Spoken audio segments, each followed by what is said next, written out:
के लिए इंसाफ बहुत जरूरी है। अपने सलाम के जरिए मैंने अमन की बात कही। अमन उसी मुआशरे में रह सकता है जहाँ पे इंसाफ है। कहते हैं इस्लाम मजलूम के लिए लड़ता है। हमारा मजहब सलामती अमन की बुनियाद पर है, इंसाफ की बुनियाद पर है। ये इस्लाम के फंडामेंटल्स हैं। कुदरत और इंसानियत के वसूल दुनिया में कहीं नहीं बदलते। Don't forget, justice is my birth right. ये हमारा हक है। उजाला देती है बुझते हुए चिरागों को जहाँ जहाँ हदीसे रसूल जाती है। इस मुल्क का मुसलमान बन जाए तो इस मुल्क की तकदीर बदल जाएगी।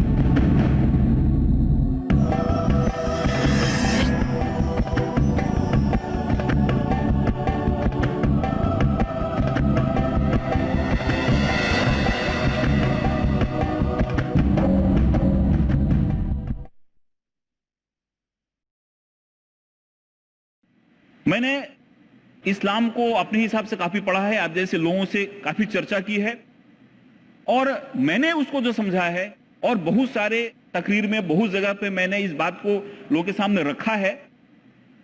जब हम इस्लाम को देखते हैं, कुरान मजीद को देखते हैं, हजरत मोहम्मद साहब की सुन्नत को देखते हैं, तो हमें दो चीज दिखाई देती है कि हर एक जगह हर एक कदम पे इंसानियत के वसूल और कुदरती के वसूल को कैसे मजबूत बनाया जाए, यही बात कही गई है।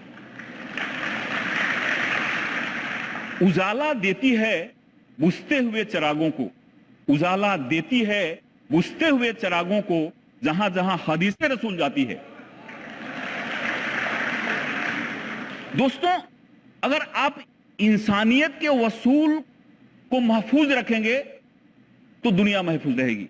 आज आप देखिए ग्लोबल वार्मिंग की बात हो रही है, आज जंग की बात हो रही है। क्यों ये सारी चीजें हो रही हैं? क्योंकि हमने वो जो फंडामेंटल ह्यूमन वैल्यूज हैं, जो नेचुरल लॉज हैं, उसको हमने तोड़ दिया। जब हम इस्लाम को देखते हैं, इस्लाम को पढ़ते हैं, हजरत मोहम्मद साहब की सुन्नत को देखते हैं, तो हर एक जगह उन्होंने इस निजाम की बात की है। हर एक जगह इस सुन्नत के मार्फत से हम देखते हैं कि उन्हें इस निजाम का क़याम किया है, उस निजाम पे लोगों को चलने की बात बताई है और लोगों को उसकी ओर ले गए हैं।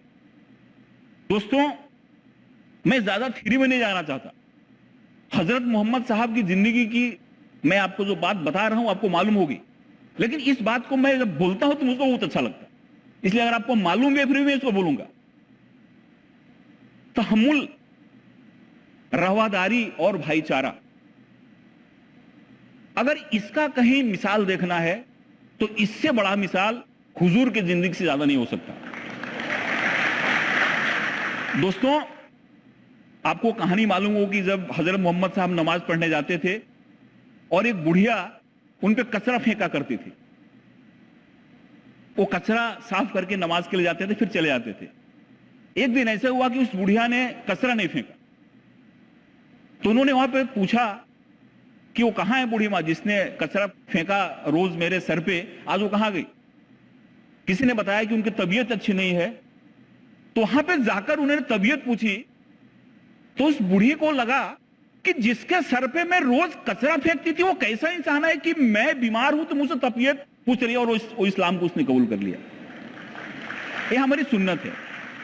आपने उस बुढ़िया की कहानी सुनी होगी कि जब इस्लाम फैल रहा था तो उसने कहा कि मैं इस्लाम में नहीं जाना चाहती, मैं ये गांव छोड़ के चली जाती हूं। उसने अपने सारे सामान लिए और गांव से बाहर निकल रही थी, और उसका सामान इतना भारी था कि उठा नहीं पा रही थी।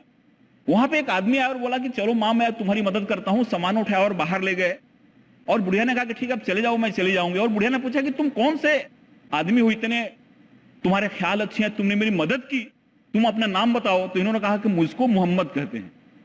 तो जिसका डर से वो भाग रही थी उसने उसकी मदद की। दोस्तों, ये जो सुन्नत है हमारे समाज में आनी चाहिए। ये जो बातें हैं सबके सामने आनी चाहिए। कुरान मजीद की बात, इस्लाम की बात, हुजूर मोहम्मद साहब की बात एक अलग ढंग से कुछ लोग समाज में पेश करते हैं। ये जो सही चीज है सामने आनी चाहिए। राहे खुलूस में कब लड़खड़ा के चलते हैं, पराया बोझ भी अक्सर उठा के चलते हैं। मेरी नर्म दिली को तू बुज़दिली ना समझ, खुदा के खौफ से सर झुका के चलते हैं। ये हमारी सुन्नत है। इससे हमको ताकत आती है, इससे एक निजाम पैदा होता है, और इस दुनिया में जो निजाम पैदा होता है वो इस दुनिया को महफूज रखता है। दुनिया की जो महफूजियत है, दुनिया का जो निजाम है, दुनिया का जो वसूल है, इन्हीं दो चीजों पे चल रहा है। जहां पे इंसानियत हुकूक की पाबंदी होगी वहां पे अमन नहीं रह सकता। जहां पे कुदरती निजाम को हम महफूज नहीं रखेंगे वहां पे भी अमन नहीं रहेगा। और कुरान मजीद की बहुत सारी आयतें हैं जिन आयतों में इन सारी चीजों का जिक्र किया जाता है। मैंने बहुत लोगों को यह बात कहते हुए सुना है, उन्होंने कुरान मजीद की किसी एक आयत को कोट किया, बोला कि देखो ऐसा कहां लिखा हुआ है, ऐसा लिखा हुआ देखो। मैंने बोला कि आप इस आयत के रेफरेंस को देखो कि कोई 23 साल एक लंबे अरसे में आयतें उतरी हैं, हर एक अलग अलग मौजू में उतरी हैं, रेफरेंस में उतरी हैं। इसलिए अगर किसी एक आयत को अर्थ को समझना है तो उसके पूरे रेफरेंस को समझना पड़ेगा, हदीस को समझना पड़ेगा। आप आयत के एक लाइन को लेकर आयत को नहीं समझ सकते। इसके अलावा भी बहुत ऐसी आयतें हैं कुरान की जो बड़ी क्लियर है, स्पष्ट हैं। आपको आयत मालूम होगी, सूरा अश-शुरा की आयत 36 और इमरान की आयत 134। इसमें ऐसा बताया गया है कि खुदा को कौन प्यारा है? खुदा को वो प्यारा है जिसे अमन प्यारा है। जो अमन को प्यार करता है खुदा उससे प्यार करता है। जो अपने क्रोध को, जो अपने एंगर को पी जाता है, जो लोगों को क्षमा कर देता है, जो लोगों को माफ कर देता है, वो खुदा को प्यारा है। अब आप मुझको बात बताइए कि अगर इस तरह की बात उसमें की जा रही हो, इस तरह की बात अगर कही जा रही हो, तो इससे बड़ा अमन को क़याम करने की और क्या बात हो सकती है? आप सबको मालूम होगा सुलह हुदैबिया का जो मियाद था, ट्रीटी ऑफ हुदैबिया, क्या हुआ उसमें? खुद की बेहरमती बर्दाश्त करके भी हजरत मोहम्मद साहब ने अमन के लिए उसको साइन किया। अगर हुदैबिया की ट्रीटी साइन नहीं करते तो बहुत बड़ी जंग होती, 1000 लोग मारे जाते। चलो मेरी बेहरमती हो रही है लेकिन खुदा का हुक्म है, इसलिए अमन के लिए उसको साइन किया और एक बहुत बड़ा मिसाल पेश किया। मंजिल हासिल होती है अगर काबिल हो रहनुमा, मंजिल हासिल होती है अगर काबिल हो रहनुमा। उफनती दरिया भी थम जाती है अगर जुनून से भरा हो कारवां। शेरों की फौज भी हार जाती है अगर सरफरोशी हो सामना। आज कैसे झुकेगा? सच्चाई से झुकेगा, सदाकत से झुकेगा, खुलूस से झुकेगा। ये जो चीजें हैं, ये चीजें हमारे सामने आनी चाहिए। दोस्तों, जब हम हजरत मोहम्मद साहब की जिंदगी को बहुत करीब से झांक के देखते हैं, कुरान मजीद को हम जब पढ़ते हैं, मुझको तो अरबी आती नहीं, उर्दू थोड़ी बहुत सीखी है, लेकिन कुरान मजीद की इंग्लिश हिंदी ट्रांसलेशन काफी पढ़ा है मैंने। उसमें बहुत जगह जो चीजें आई हैं मैं उसको आपको बताना चाहता हूं। 605 में जब सैलाब आया और उस सैलाब में काबा का नुकसान हुआ, तो सवाल हुआ कि वहां जो वो पत्थर है हिजर अस्वद जिसको बोलते हैं, उसको कौन लगाए? और कुरैश जमात के लोग थे, सब लोगों में एक कंपटीशन शुरू हुआ कि मैं पहले जाऊंगा, क्योंकि काफी दिनों से, जब से दुनिया बनी तब से उसकी अजमियत है। तो इसमें वहां पे जंग की नौबत आ गई कि हिजर अस्वद को कौन पहले जाएगा, और माहौल बहुत गर्म हो गया। हजरत मोहम्मद साहब सुबह उठे, उन्होंने अपने चादर में उसको रखा और बोला कि चलो सब उठा के ले जाते हैं। सबको जोड़ा, जहां पे लड़ाई हो रही थी उस मसले को अमन से सुलझाया। ये सबसे बड़ी सुन्नत है।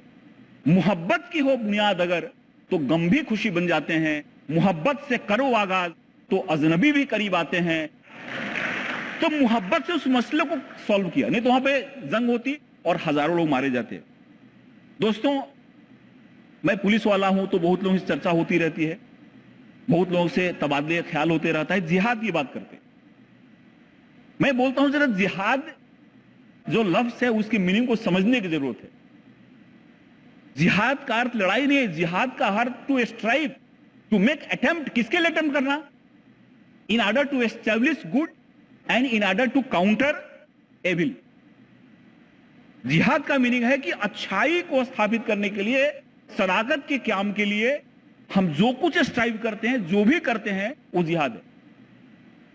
अगर एक गलत बात के लिए अगर बेटा अपने बाप से भी अगर बात करता है, उसको बोलता है कि पिताजी, अब्बा आप गलत बात कर रहे हैं, ये भी जिहाद है। जिहाद का अर्थ है अच्छी चीज को आगे बढ़ाने के लिए हमारी ओर से जो कोशिश होती है वो जिहाद है। गलत अर्थ में लोगों ने जिहाद को लिया है। और दोस्तों, दो तरह की जिहाद की बात है, आपको मालूम है, जिहाद अकबर, जिहाद असगर।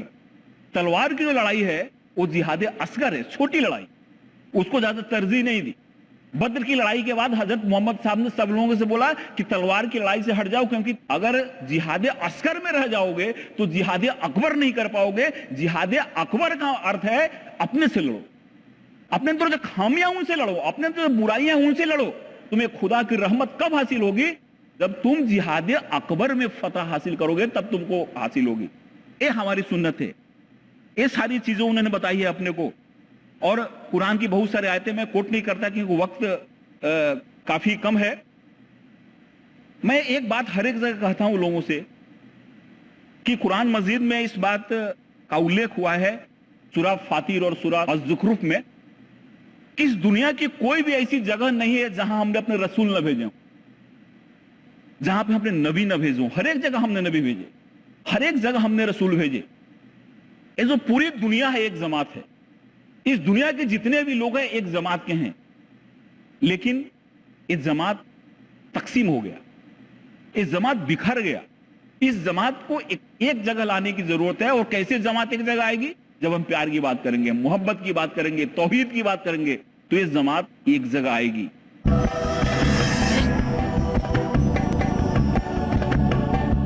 نام و نسب زمین کے نسلوں میں بٹ گئے, نام و نسب زمین کے نسلوں میں بٹ گئے. آدم کے بیٹے کتنے قبیلوں میں بٹ گئے. آئے ہیں جب سے پیش امامت کے مسئلے, سجدے ہمارے کتنے مرحلوں میں بٹ گئے. دیکھ کس طرح سے قوم کو الزام گم رہی, ذرا غور کیجئے گا, دیکھ کس طرح سے قوم کو الزام گم رہی جب رہنما ہی قوم کے فرقوں میں بٹ گئے. یہ جو تقسیمیت ہو گئی ہے, ہمارے رہنما ہی فرقوں میں بٹ گئے, تقسیم ہو گئے. توحید کی بات ہے, اسلام کا پیلر توحید ہے. سب کو ایک جگہ لاؤ. جہاں پہ مارا ماری کی بات ہو رہی ہے, جنگ کی بات ہو رہی ہے, ایک چادر کے دوارا سب کو جوڑ دیا. ایک جگہ سب کو لانے کی کوشش ہو رہی ہے. جہاں پہ جنگ ہو سکتی تھی وہاں پہ امن قیام کیا. اور یہ جو بات ہے توحید کی, جو بات ہے, ساری دنیا کے لوگ ایک جماعت کے ہیں. سب جگہ ہم نے نبی بھیجے. اس سے جو پیغام آتا ہے وہ پیغام بھائی چارے کا آتا ہے, انسانیت کا آتا ہے, ایک دوسرے کو جوڑنے کا پیغام آتا ہے. اور یہاں تک انہوں نے کہہ دیا سورہ کافرین میں, ٹھیک ہے تم نہیں میری سنتے ہو تو تمہارا مذہب تمہارے لیے, میرا مذہب میرے لیے. مذہب میں کہیں کوئی جاتی نہیں ہے. اور جب اسلام اپنے عروج پر تھا, حضور پروفیٹ محمد صاحب کی زندگی میں ہی, اس سمے بھی عرب میں عیسائی اور یہودی تھے. اتنی طاقت تھی کہ چاہتے تو 2 منٹ میں, 1 رات میں سارا لوگ اسلام میں آ جاتا, لیکن کہا کہ نہیں, ان کو نہیں آنا ہے, نہیں آنے دو. انہوں نے ذمہ کا ان کو درجہ دیا.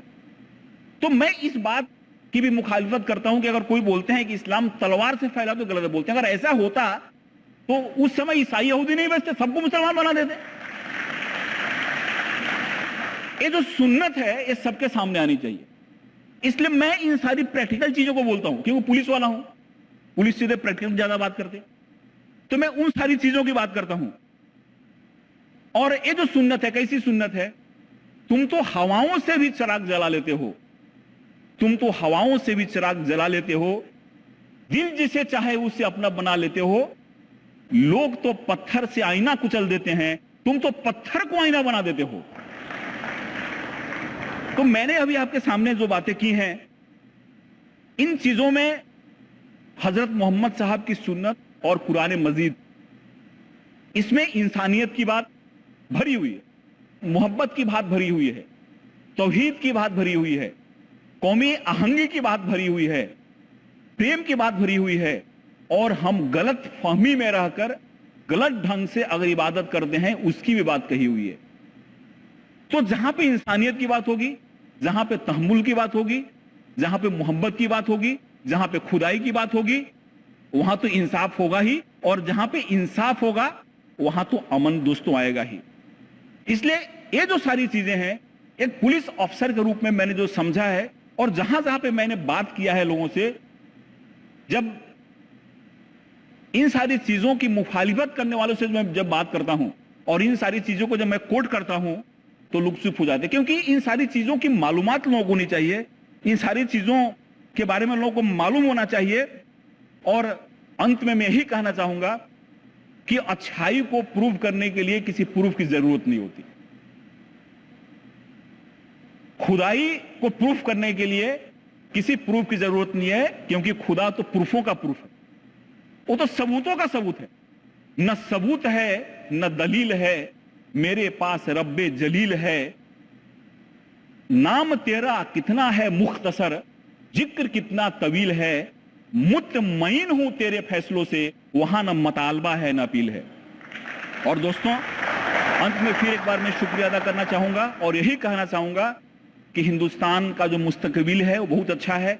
हम सब मिलकर काम कर रहे हैं। खुदा से मैं दुआ करता हूं कि हिंदुस्तान में, पूरी दुनिया में अमन रहे। और लेकिन फिर एक पुलिस ऑफिसर हूं, इसलिए एक आपको कॉशन भी देकर जाता हूं कि वक्त आने तो दे, बात करेंगे तुझसे, एक जिंदगी मुलाकात करेंगे तुझसे। रास्ते बड़े कठिन है, संभल के चल, वरना ये गूंगे पत्थर भी सवालात करेंगे तुझसे। खुदा हाफिज।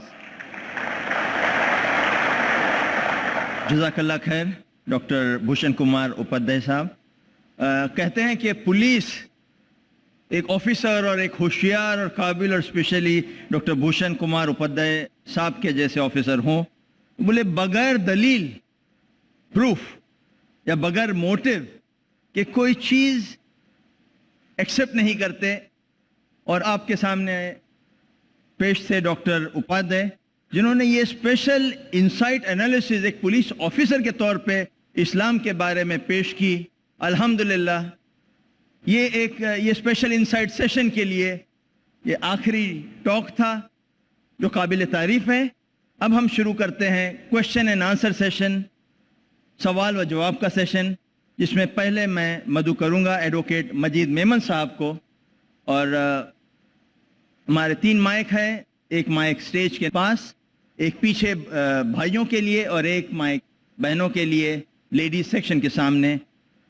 We start the question on mic number 1. Advocate मजीद मेमन साहब के लिए। अस्सलाम वालेकुम। वालेकुम सलाम। मेरा नाम सैयद हमीद है और मैं प्रॉपर नांदेड़ से हूँ। मेरा सवाल डॉक्टर उपाध्याय साहब से है, अगर कहीं पर बम ब्लास्ट होता है इंडिया के अंदर तो बगैर इन्वेस्टिगेशन के मुस्लिम ऑर्गेनाइजेशन को ब्लेम किया जाता है, फिर उसके बाद मुस्लिम नौजवानों को गिरफ्तार किया जाता है और 5-6 साल की ज़िंदगी उनकी ख़राब हो जाती है, बाद में उनको कोर्ट बाइज्जत बरी करता है। तो ये जो पुलिस की प्रैक्टिस है ये कब ख़त्म होगी?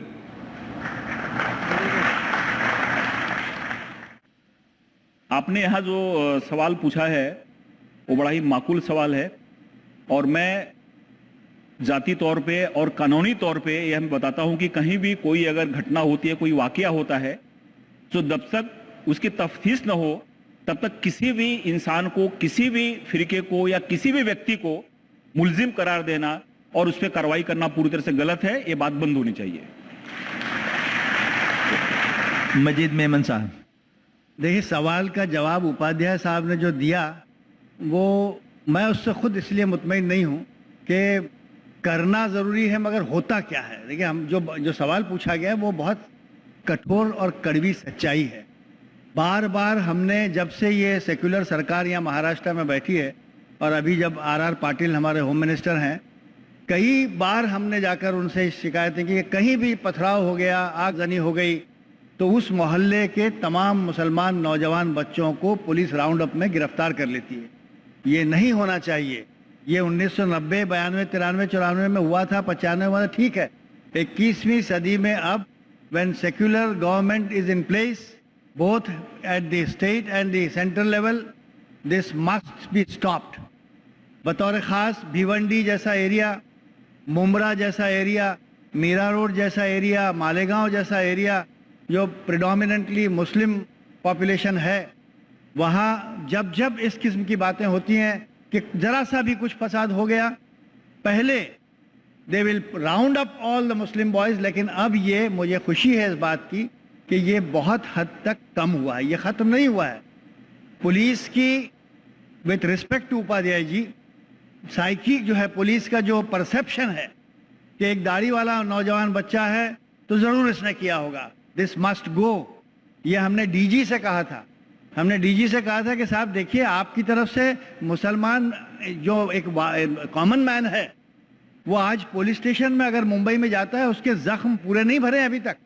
1992-93 میں جو دیکھا ہے یہ تو اچھا ہے کہ نوجوان نسل نے وہ نہیں دیکھا, لیکن جب یہ ایک شخص پولیس اسٹیشن جاتا ہے تو وہ یہ اس کے ذہن میں ایک بنی ہوئی پرسیپشن ہے کہ جو پولیس افسر وہاں بیٹھا ہے وہ میرا دوست نہیں ہے, وہ میرا مددگار نہیں ہے, میں مجبوراً جا رہا ہوں اس کے پاس, وہ شاید میرے ساتھ انصاف نہیں کرے گا. This perception must go. I have told the DG, please see, take steps. Don't blame that boy, don't blame that aggrieved person. He will not go to police station because he does not expect justice from you. You will have to cure that first. Police والوں کو آپ یہ تعلیم دیں, یہ تاکید کریں کہ جب کوئی مظلوم مسلمان آپ کے پاس آتا ہے تو وہ اپنے ذہن سے یہ بات نکال دے کہ یہ پولیس والا میرا دشمن بیٹھا ہے, یہ کیسے ہوگا, اس کے لیے کام کرنے کی ضرورت ہے. اور I think this is there لائز اے کی, اور اس پر کام شروع ہو چکا ہے for your information. Mahesh Bhatt صاحب بھی اس کے اوپر جواب دینا چاہیں گے from the personal emotions and the human societies point of view. میں ایک بات آپ سے کہنا چاہتا ہوں کہ حال ہی میں میرے بیٹے راہل بھٹ کو میڈیا نے ایسے پیش کیا جیسے وہ انٹرنیشنل جو ٹیررسٹ تھا ڈیوڈ ہیڈلی کا کچھ کانسپریٹر تھا, جبکہ سچائی یہ تھی کہ جب ہمیں معلوم پڑا کہ شاید ہمارے بیٹے کا سمبند ایک ایسے امریکن سے ہوا تھا جس کا لینا دینا ممبئی کے حملوں کے ساتھ تھا, تو ہم نے آگے بڑھ کر اسے کہا کہ جا کے پولیس کو, جب پولیس کو علم ہی نہیں تھا کیا ہو رہا ہے, جا کے جانکاری پرووائڈ کرو تاکہ اگر ان کی کو انویسٹیگیشن میں مدد ہوگی. اور ہم نے وہ کیا جو ہر ہندوستانی کو کرنا چاہیے, ہر سویلائزڈ سماج کے انسٹیٹیوشن میں جو یقین رکھتا ہے اس کو کرنا چاہیے.